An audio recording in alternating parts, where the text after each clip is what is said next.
Bien, y ahora sí, por favor, vamos a abrir nuestras Biblias, ya que estamos nosotros estudiando la carta conocida como Apocalipsis, que ya hemos aprendido que significa revelación.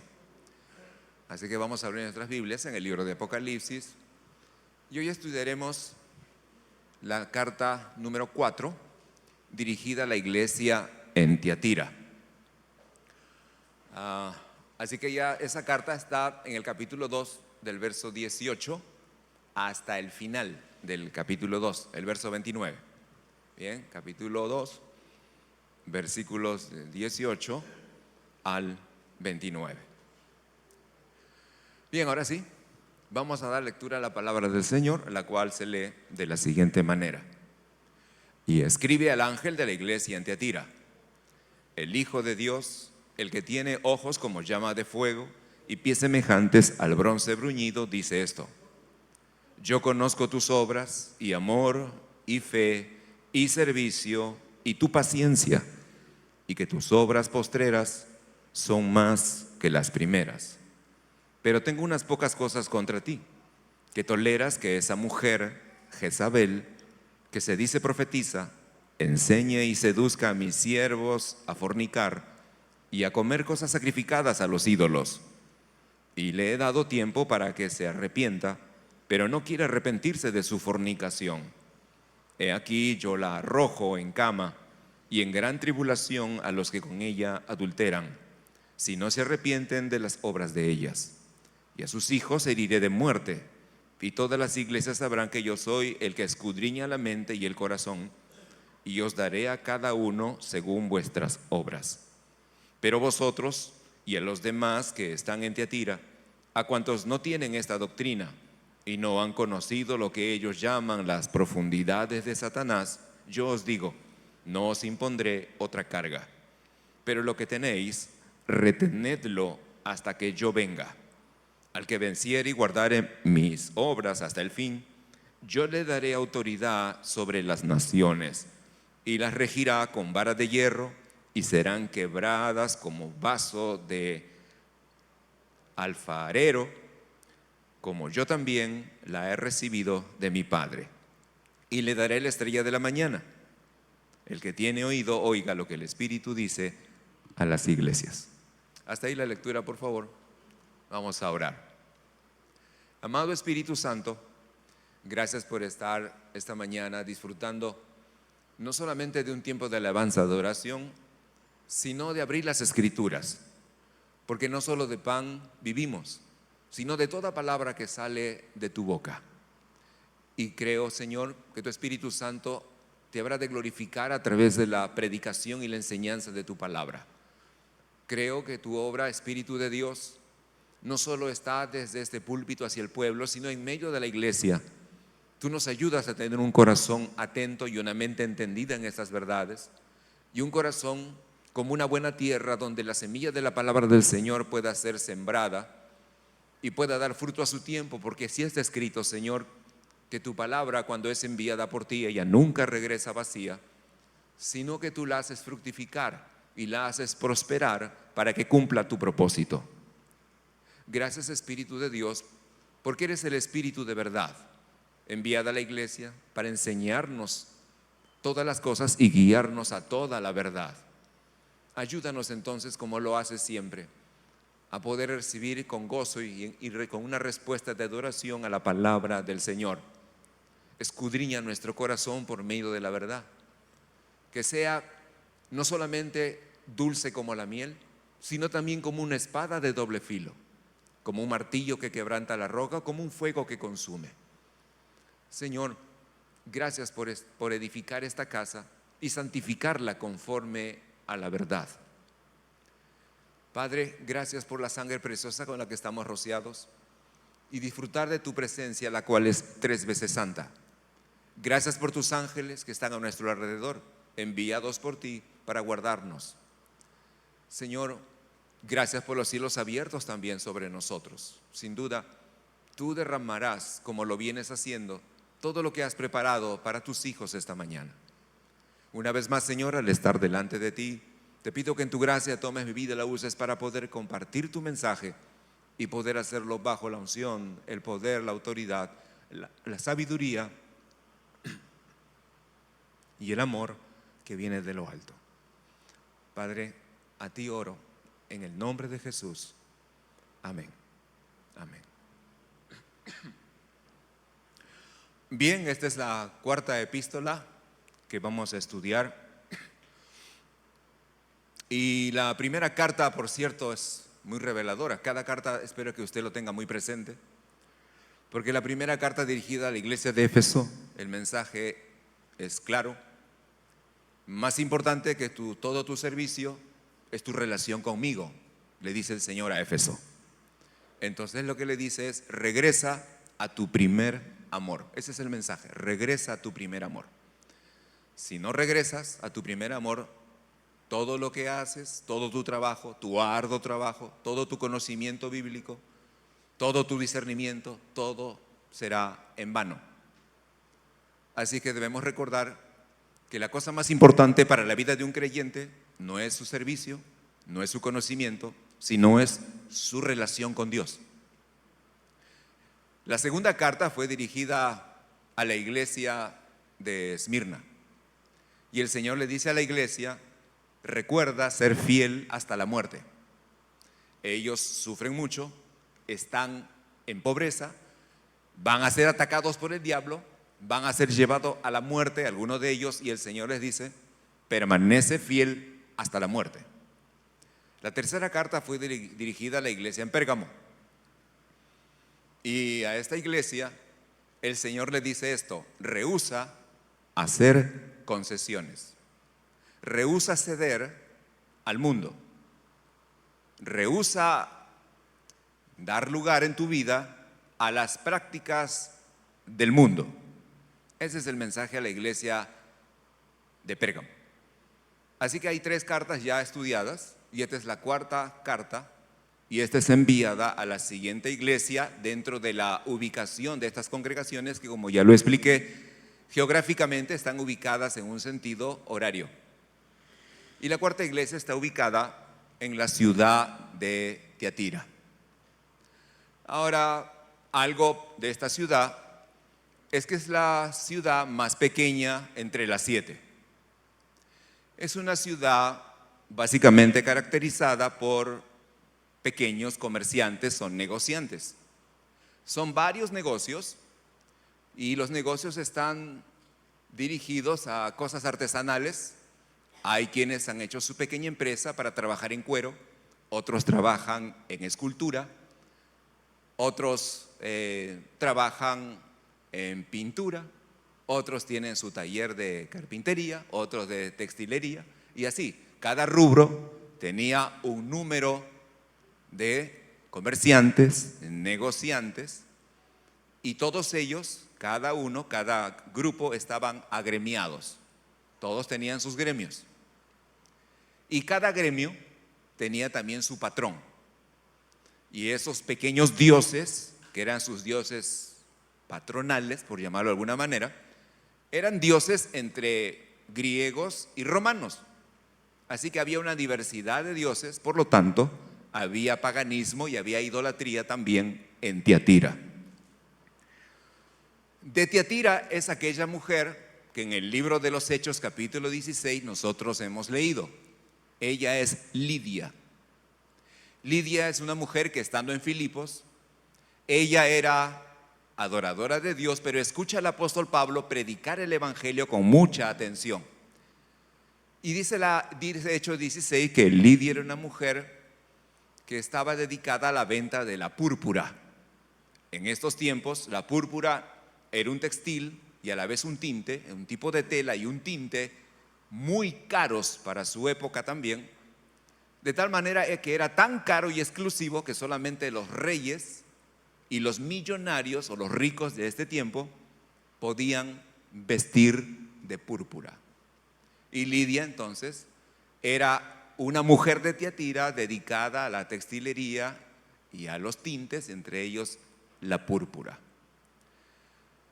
Bien, eso es en cuanto a lo más sobresaliente acerca de esta ciudad, Tiatira, que por cierto su nombre significa sacrificio continuo. Ahora veamos la carta propiamente. Y para resumir esta carta, se trata ahora de una mujer. Ahora, cuando yo predique esto, espero que ninguna mujer se ofenda, porque yo no estoy colocando a la mujer a propósito, ahí está.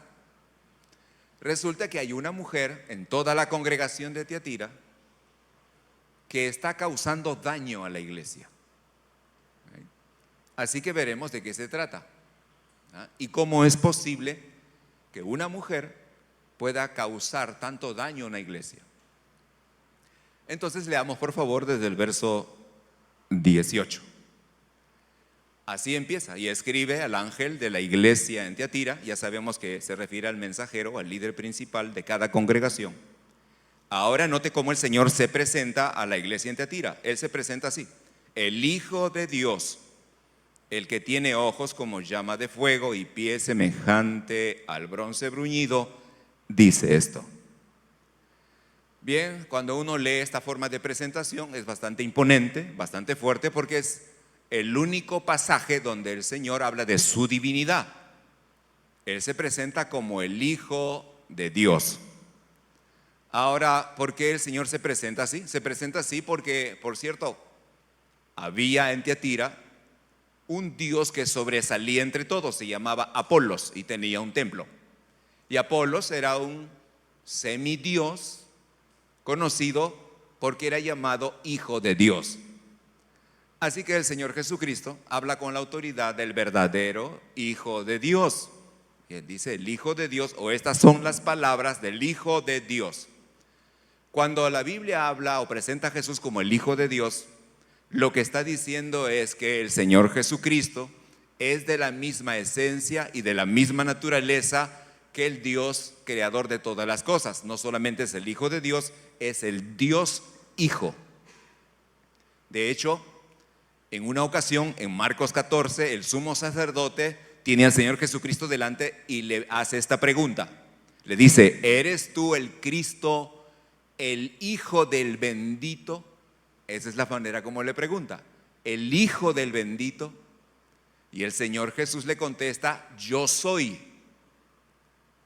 Y verás, y me verás, le dice, me verás sentado a la diestra del poder de Dios y me verás viniendo en las nubes. Eso fue una declaración tremenda, directa, revelando el Señor su misma identidad. Si usted lee ahí en Marcos 14, versos 61, 62 y para adelante, encontrará que el sumo sacerdote, al escuchar esto, casi le da un derrame cerebral. El sumo sacerdote perdió la ecuanimidad y los estribos y comenzó a rasgarse las vestiduras y a gritar blasfemia. Lo cierto es que el Señor Jesucristo se presenta a Tiatira como el Hijo de Dios, Dios hecho hombre. Pero luego el Señor menciona y dice que Él es quien tiene sus ojos como llamas de fuego y sus pies como bronce bruñido, es decir, al rojo vivo. Cuando el Señor habla, y esto lo explicamos en el capítulo 1, se presenta o habla de sus ojos como llamas de fuego, Él lo que está diciendo es esto. Mire por favor el verso 23. Esto es lo que significa ojos como llamas de fuego. Mire la segunda, la segunda línea, donde dice: yo soy el que escudriña la mente y el corazón. Bien, ahí está. Yo soy el que escudriña, es decir, su mirada es tan penetrante, su mirada escudriña completamente nuestro corazón y nuestra mente.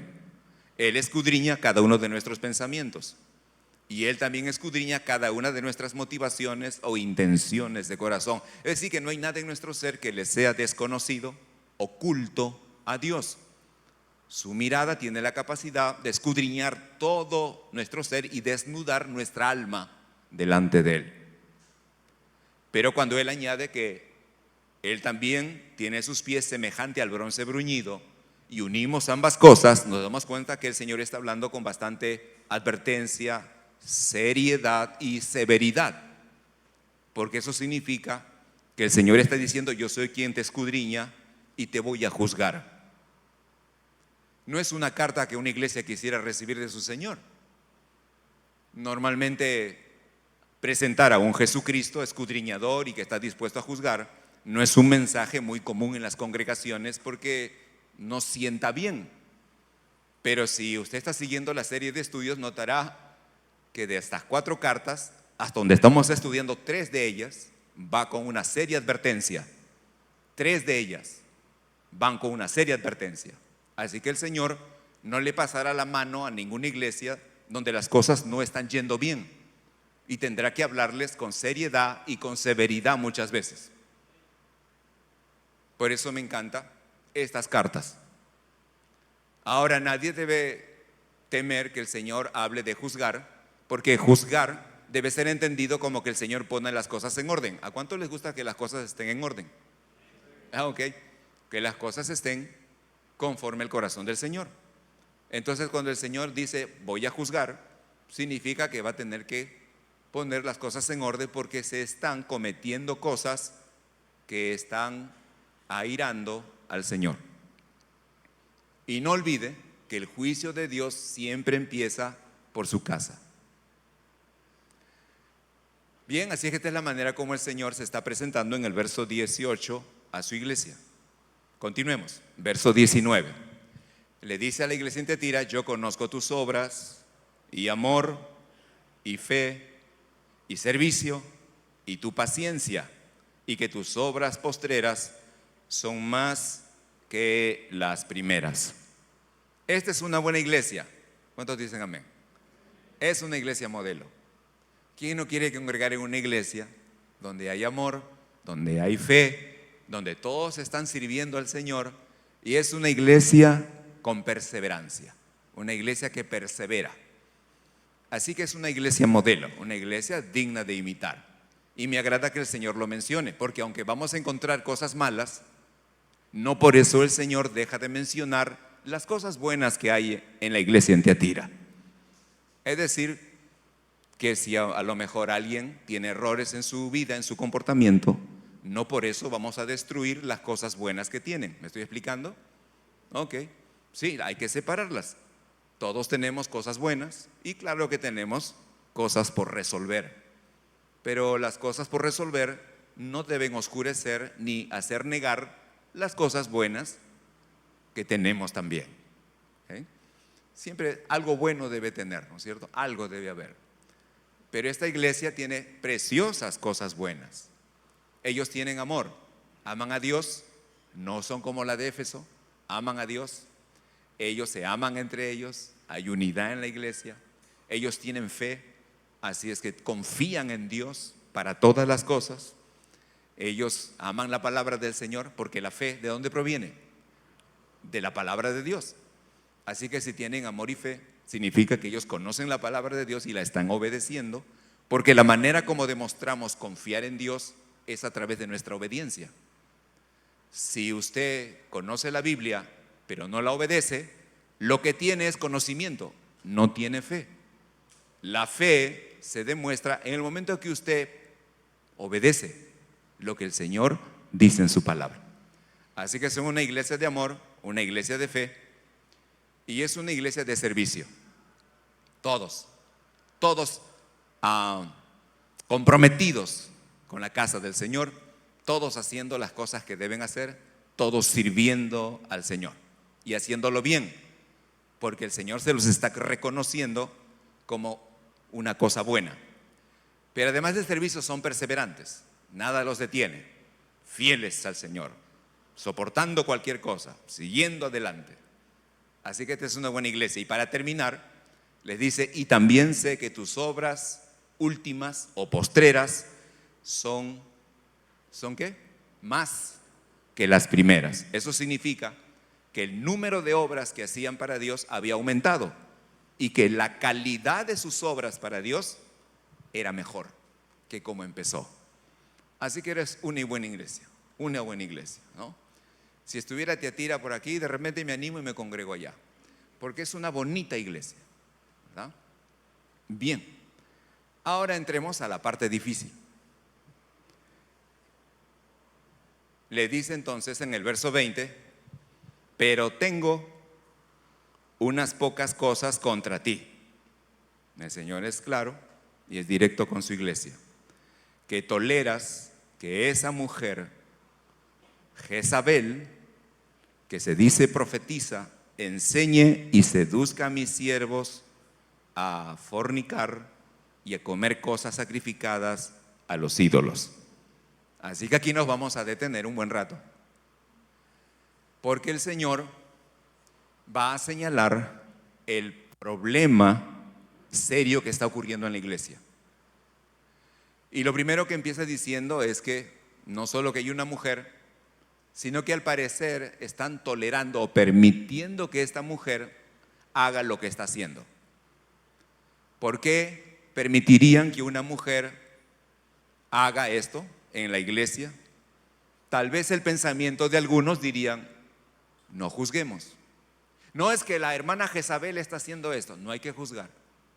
No se juzga a nadie, no somos nadie para juzgar. Y entonces de esa manera las cosas siguen pasando y siguen sucediendo. Bien, déjeme decirle que no es la manera correcta. En realidad, comportamientos que van en contra de la palabra de Dios deben ser claramente juzgadas y no permitidas. Y el Señor reclama a la iglesia en Tiatira que ellos son tolerantes, toleran el mal comportamiento.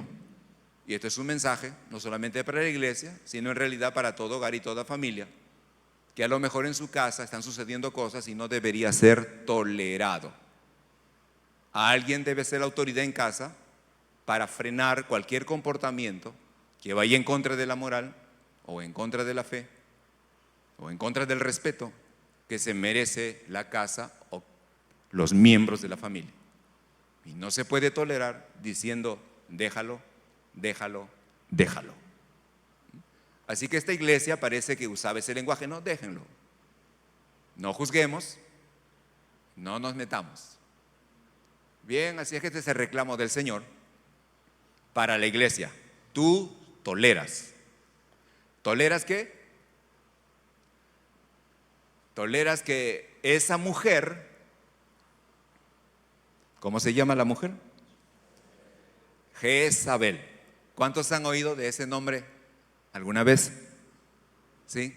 Todos alguna vez hemos oído Jezabel y tenemos una idea, por cierto, negativa de ese nombre Jezabel.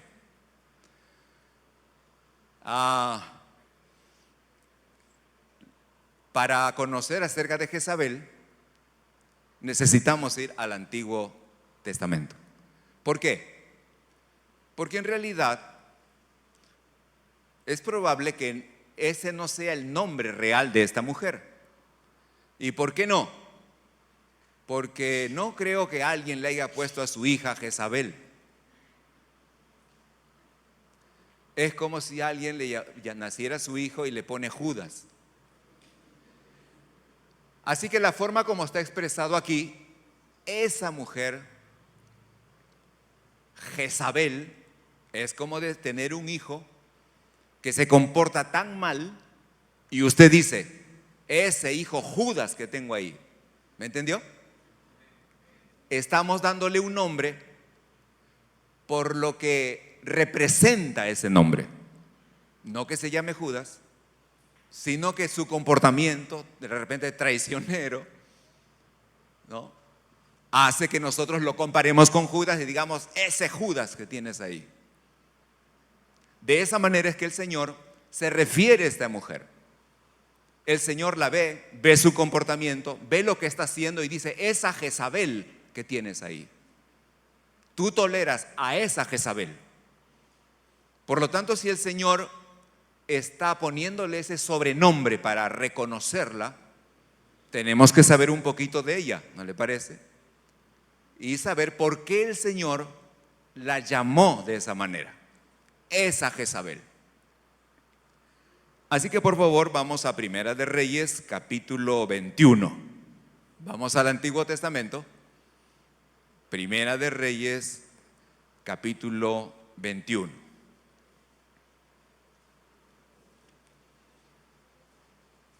Primera de Reyes está antes de Segunda de Reyes, por favor. Primera de Reyes, capítulo 21.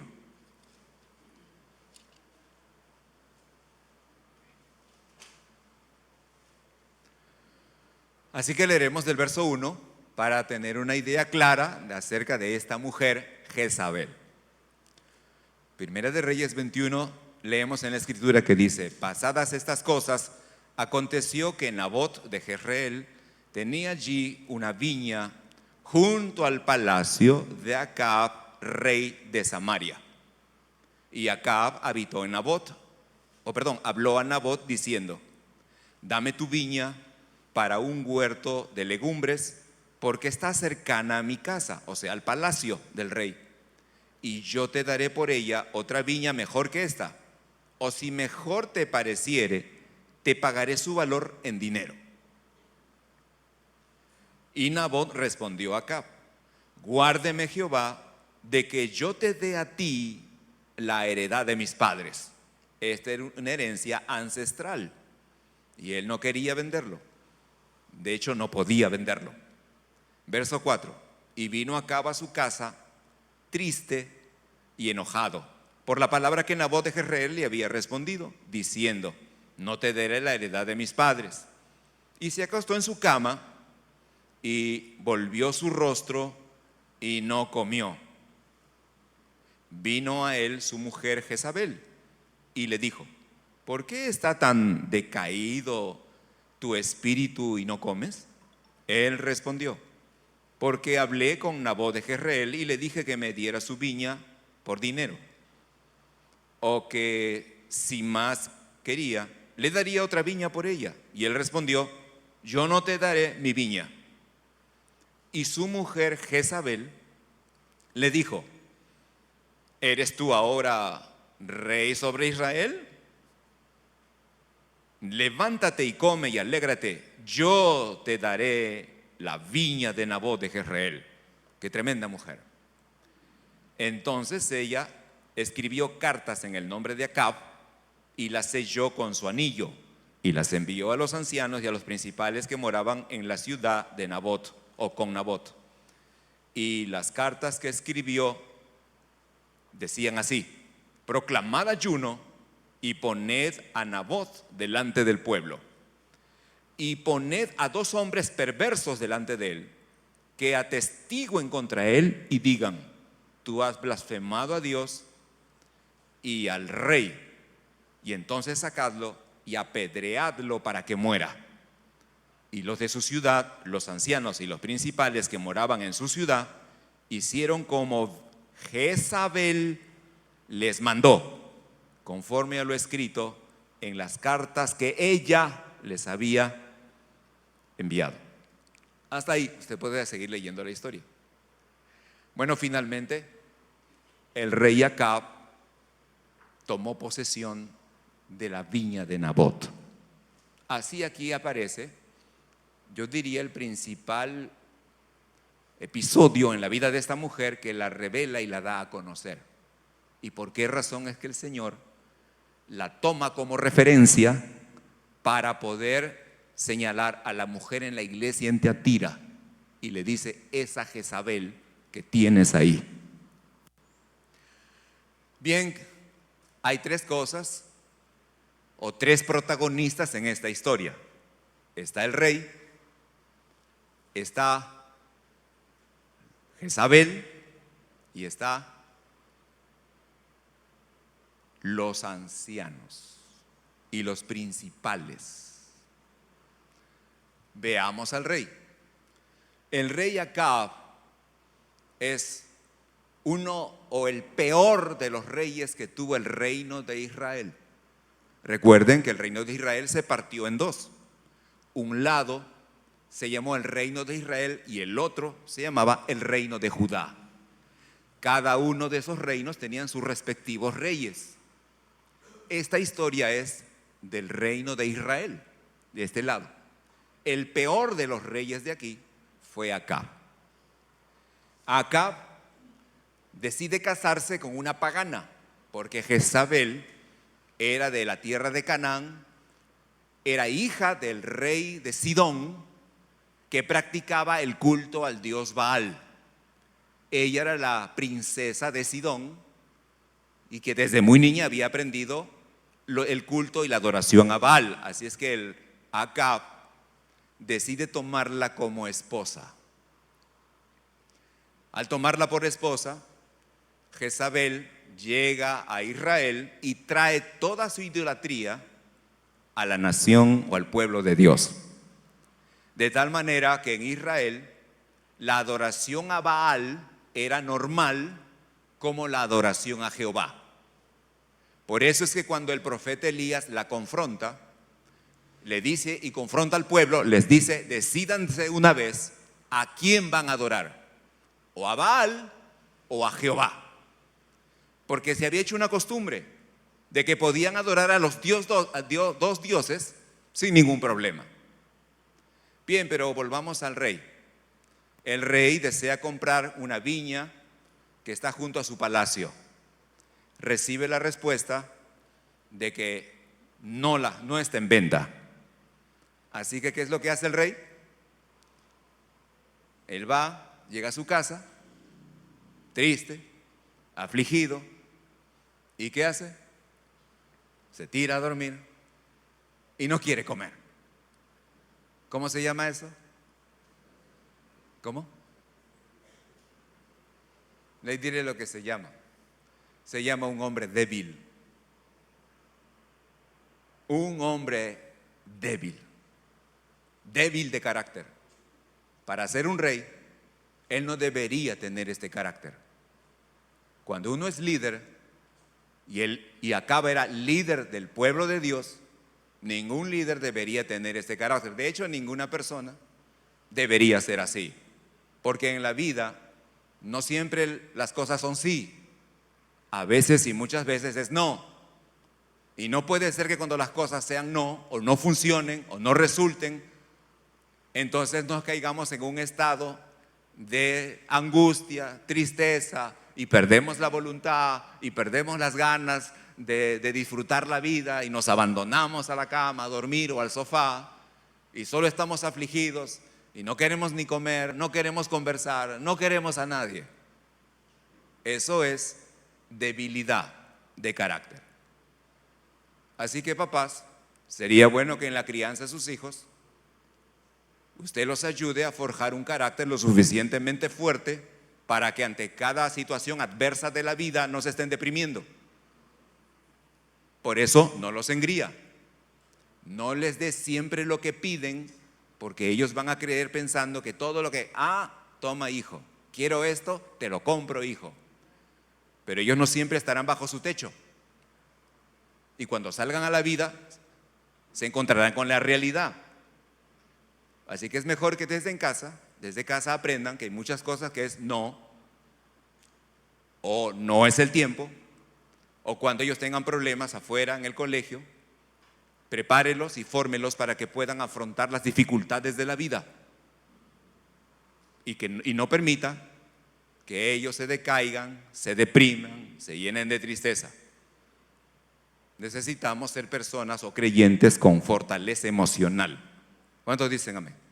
Necesitamos fortaleza emocional y saber enfrentar las cosas de la vida.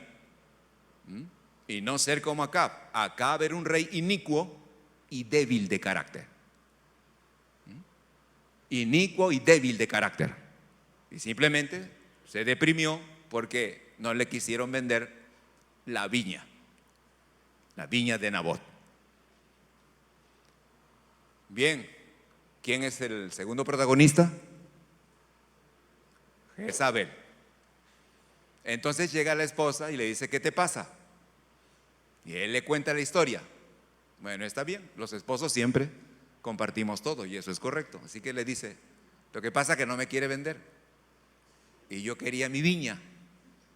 Ya no voy a poder tener mis legumbres ahí y estoy mal y no quiero comer. La mujer es de carácter fuerte y le dice: oye, ¿tú no eres el rey? Así que empieza a cuadrarlo. ¿Tú no eres el rey de Israel?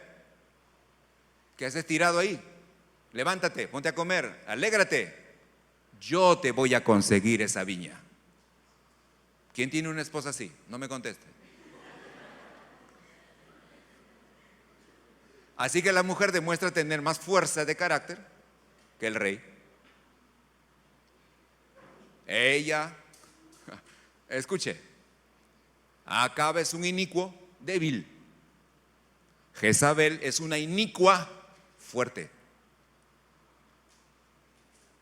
Jezabel es de esas mujeres que conmigo nadie se mete porque me van a conocer. Ella es muy controlada. Ella no entra en desesperación, es muy segura. Y le dice a su esposo: yo te voy a dar la viña de Nabot. Yo me hago cargo. Tú no te preocupes. Tú alégrate y ponte a comer. Déjame a mí. Y Acab, como todo hombre débil, simplemente la dejó. Ella toma el mando, ella toma el liderazgo para hacer algo que no había forma correcta de conseguir. Así que, ¿qué es lo que hace? Ella toma un papel y redacta una carta donde les dice en esa carta a los ancianos, y después hablaremos de ellos: consíganme 2 hombres perversos que den falso testimonio en contra de Nabot, que digan que Nabot ha blasfemado contra Dios y contra el rey. Apedréenlo y mátenlo, y me avisan cuando esté muerto. Así es que acá, ¿dónde está tu anillo? Aquí está, mi amor. Y le puso el sello real y lo mandó. Cuando uno ve este episodio, uno no puede evitar acordarse de Adán. ¿Por qué comió Adán el fruto?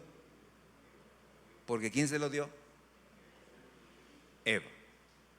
Por si acaso le dije al inicio a las mujeres que no se vayan a enojar conmigo. Eva le dio. Adán pudo haber dicho no. Pero mi amor, no. Tú sabes que eso está prohibido por Dios. Pero Adán no hizo eso. Adán, lo que tú digas, mi amor. Y él tomó el fruto y mordió. Y le dijo: contigo hasta la muerte. Y efectivamente murieron. Otra vez, hombres débiles. Ahora, no estoy diciendo que no escuche a su esposa. Claro que todo hombre debe siempre escuchar a su esposa, pero debe discernir. Cuando el consejo de la esposa o la acción de la esposa está yendo contra la palabra de Dios. ¿Sí me explico? Claro, el hombre debe discernir. El hombre escucha a la esposa y debe escuchar a su esposa, pero debe discernir. Pero Adán no lo hizo y tampoco Acab. Así que Jezabel toma el mando. Esto nos enseña de Jezabel que es una mujer controladora. Es una mujer dominante. Que en vez de reconocer la autoridad de su esposo, ella es la que toma el mando y hace las cosas indebidamente, y Acab no hace nada. Ahora alguien a lo mejor dice: pero a lo mejor Acab no sabía, pastor. No, sí sabía. Ella sabía lo que su esposa estaba haciendo.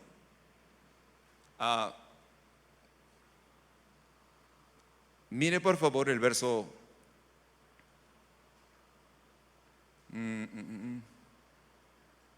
25, ahí el mismo capítulo.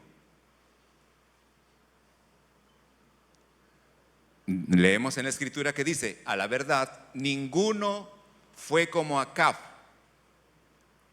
que se vendió para hacer lo malo ante los ojos de Jehová. ¿Por qué? ¿Por qué? Porque su mujer Jezabel lo incitaba. Ahí está.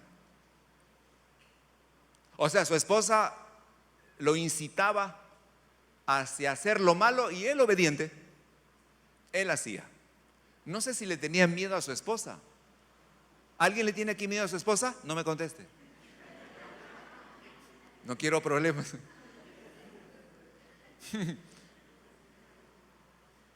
Bueno, si alguien tiene ese problema, no debería tener ese problema.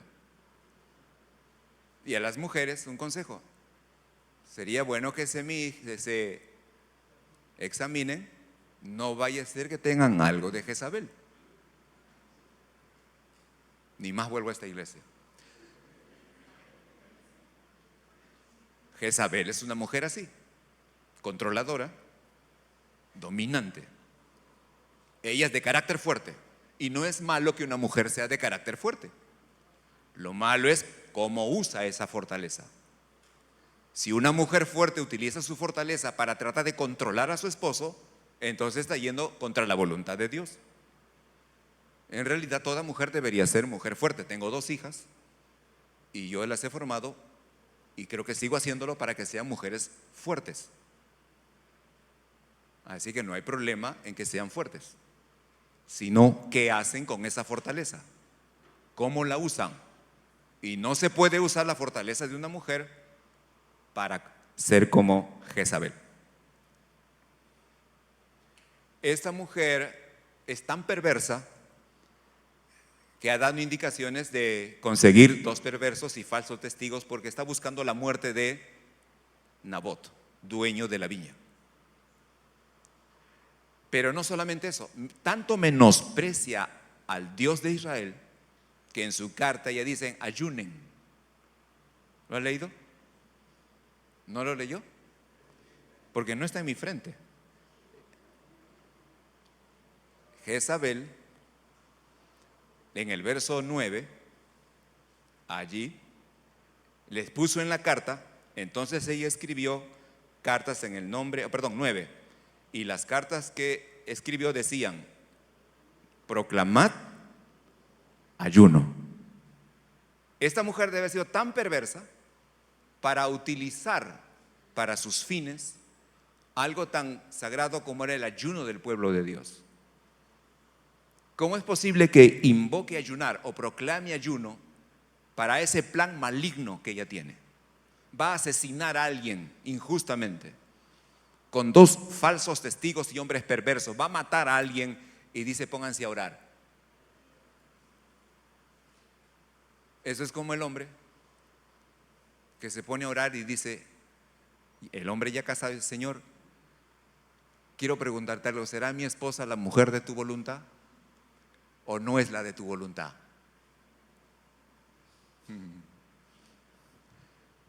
Señor, quiero pedirte algo, ¿podrías hacer que atropellen a ese vecino porque no lo aguanto más?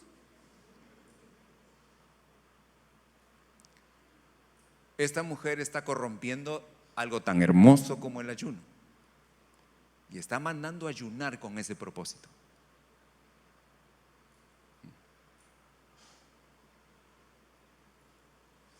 Así que vamos conociendo un poco a Jezabel y por qué el Señor la va a tomar como referencia para la mujer de la iglesia en Tiatira. Ahora, vamos por favor a Segunda de Reyes capítulo 9, porque aquí encontraremos algo más de la maldad de Jezabel. Segunda de Reyes capítulo 9.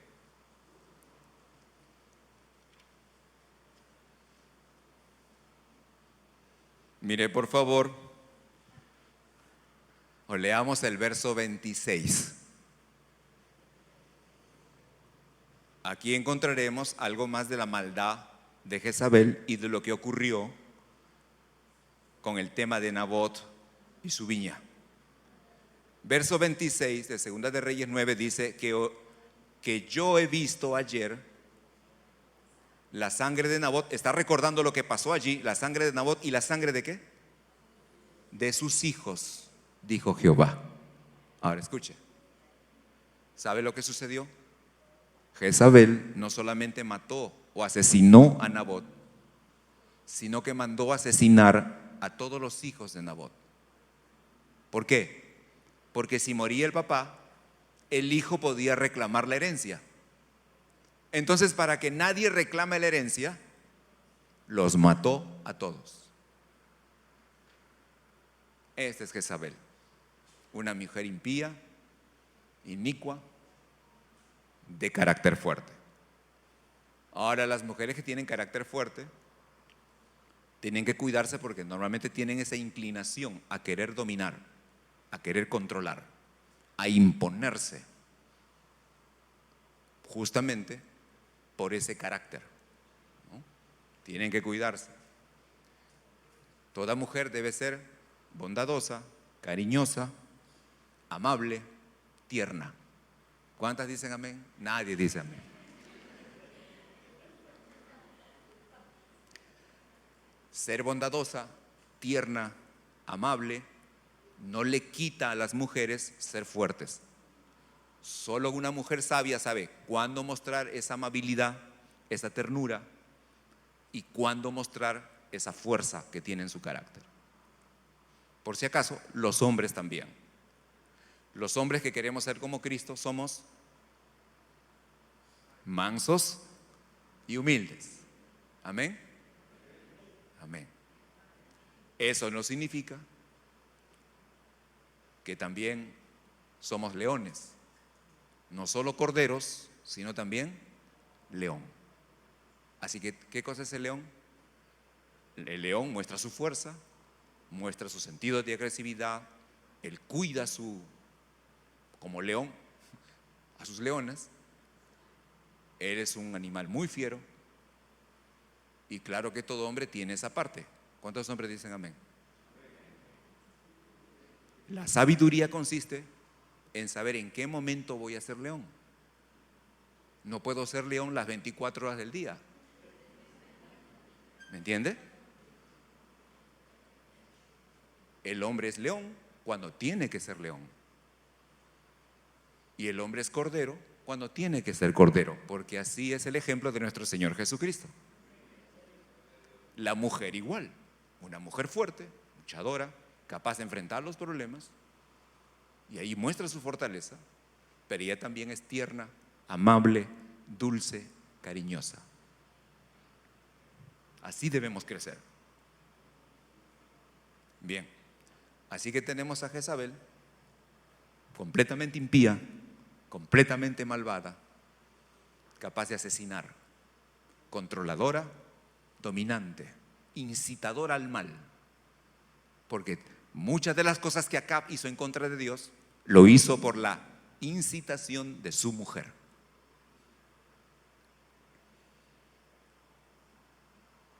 Bien, ahora, ¿cuál es el tercer protagonista en la historia de Primera de Reyes 21? ¿Quiénes? Los ancianos. Supongamos que usted es uno de los ancianos de la ciudad de Davot. Creo que tenemos claro que cuando se habla de ancianos, no se refiere necesariamente a las canas, aunque había muchos ancianos ya de edad, pero se supone que esos ancianos eran reconocidos más que por su edad, por su sabiduría. ¿Okay? Eran hombres que habían vivido muchos años en los caminos del Señor y conocían las leyes, los mandamientos de Dios. Eran ancianos. ¿Cómo es posible que estos ancianos que reciben una carta así, que les están diciendo consíganse 2 hombres perversos que levanten falso testimonio y maten a Nabot? ¿Cómo es posible que obedezcan una carta así? ¿Qué anciano, con el título de anciano, con la experiencia de vida, con el conocimiento de la ley de Moisés, conociendo al Dios de Israel, cómo es posible que un anciano haga lo que esa carta decía? ¿Qué clase de ancianos son estos? Se supone que los ancianos están para promover la santidad del Señor, para cuidar y proteger al pueblo de Dios, no para ser parte de esa carta escrita por una mujer inicua, impía. ¿Cómo es posible? Bueno, el esposo ya vive con ella. Por cierto, Jezabel, su nombre sí tiene varios significados, pero significa no manejable, no cohabitable. El esposo se puede entender, vive con ella, bueno, ya lo logró controlar, ya bueno. Pero los ancianos de Israel, ¿será el temor? ¿Por qué no hubo un anciano valiente que diga, no haremos esto, no haremos esto, no podemos obrar de esta manera, esto no es justo, esto es algo prohibido por Dios? ¿Cómo vamos a ser cómplice de asesinar a alguien y encima de esta manera, levantando falsos testigos, 2 falsos testigos para matarlos y encima matar a los hijos?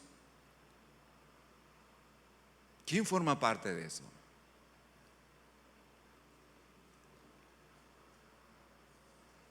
¿Cómo es que Jezabel logró lo que logró? Esta es Jezabel. A esto nos da una idea ahora de por qué Dios señala a aquella mujer de Tiatira y le dice, esa Jezabel que tienes ahí. Volvamos por favor a Apocalipsis.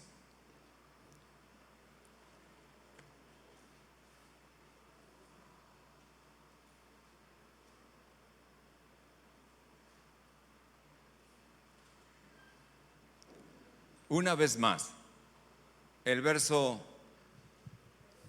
20.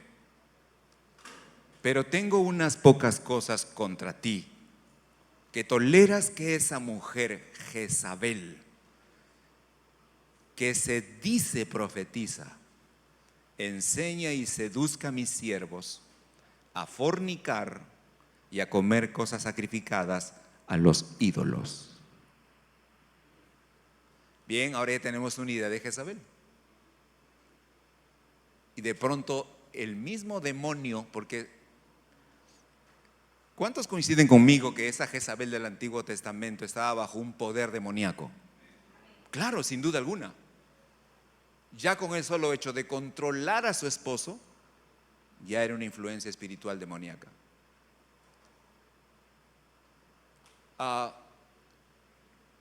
Y acá aparece esta mujer,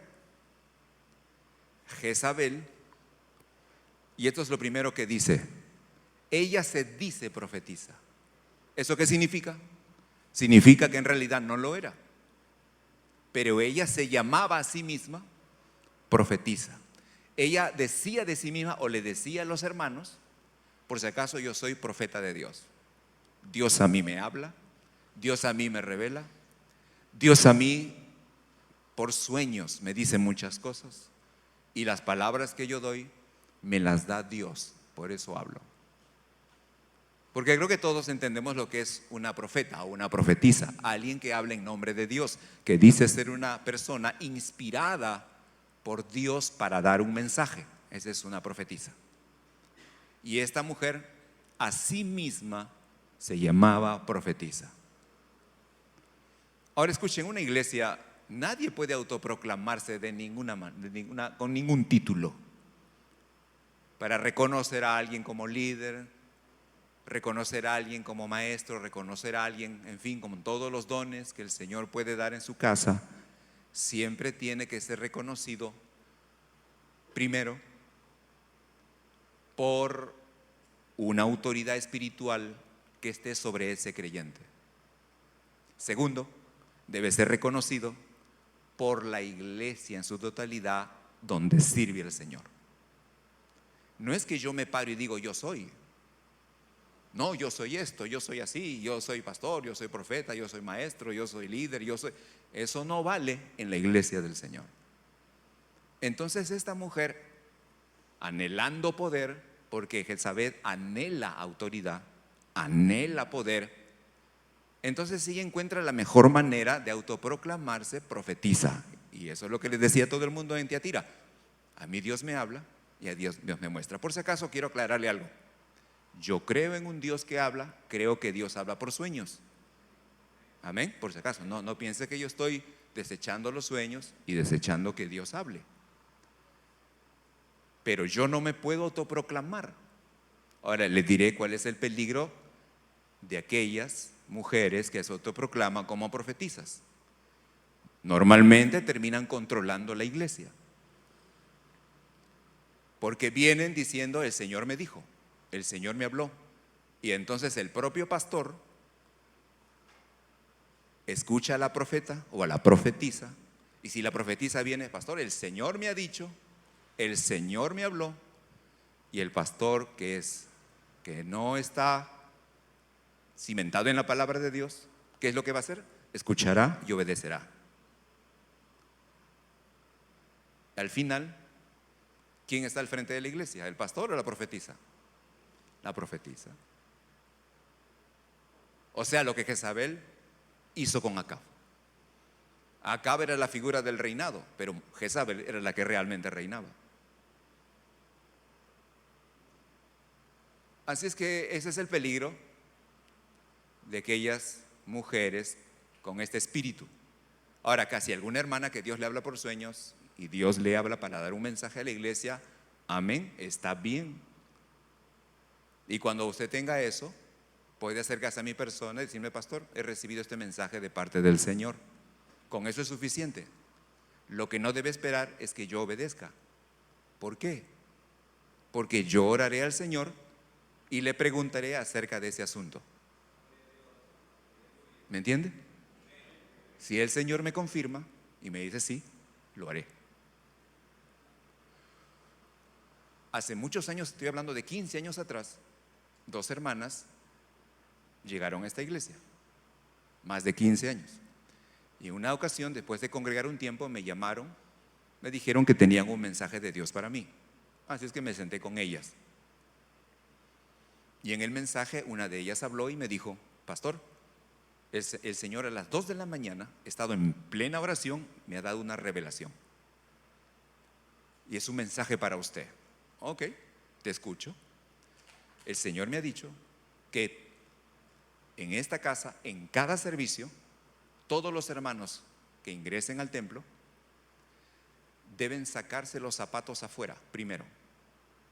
Deben entrar de rodillas hasta aquí, hasta el altar, y ponerse a orar primero, y después podrán tomar asiento, porque es reverencia para Jehová.